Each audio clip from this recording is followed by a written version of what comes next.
तो क्या हाल चाल है आपका? हो आप लोग अच्छे होंगे, मैं भी अच्छा हूँ। आज मैं आया था मधुबनी स्टेडियम पे और स्टेडियम तो भाई फिर से बनना शुरू हो चुका है। और क्या क्या बनना शुरू हो गया अभी दिखाता हूँ। पहले क्या हालत था और अभी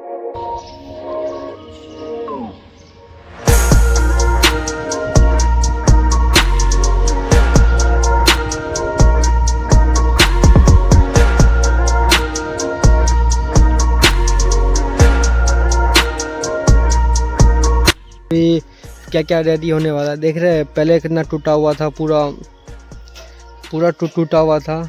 और ये भी पूरा टूटा हुआ था, जहाँ से गेट है जहाँ से नीचे आते हैं।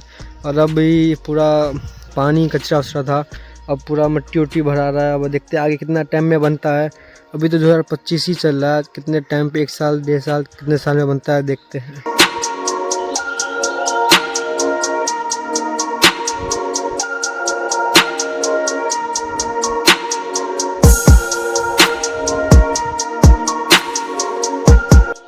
और यहाँ पे दो जेसीबी भी लगी पड़ी है और पूरा मिट्टी भरने का भी काम चल रहा है, जो कि ग्राउंड पूरा टूट चुका था और पानी कचरा पूरा भरा हुआ था। कोई क्रिकेट भी नहीं खेल पाते थे। मतलब अभी जैसे लग रहा है देखने से कि अब क्रिकेट खेल पाएंगे हम लोग और मैच भी होगा, अब देख पाएंगे। देखते कितना टाइम में बनता है। और यहाँ फिलहाल 200 जेसीबी है, एक जेसीबी और एक जो है।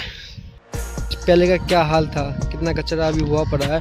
ये तो पूरा ना पूरा टूटा हुआ है, पूरा पूरा टूटा हुआ है। अभी मैं जहाँ पे खड़ा हूँ ना, ये यहाँ से अनाउंसर होते थे और ये भी पूरा देख रहे हो क्या हालत हुई पड़ी है, पूरा टूटा हुआ है। और यहाँ पे फिलहाल अभी काम वाम चालू हो चुका है, अब बहुत जल्दी काम भी स्टार्ट हो जाएगा। देख रहे 2 जेसीबी भी लगी पड़ी है और मिट्टी उट्टी भरने का काम भी शुरू हो गया है। बहुत जल्द अपने मधुबनी में भी फिर से स्टेडियम चालू होगा गाइस।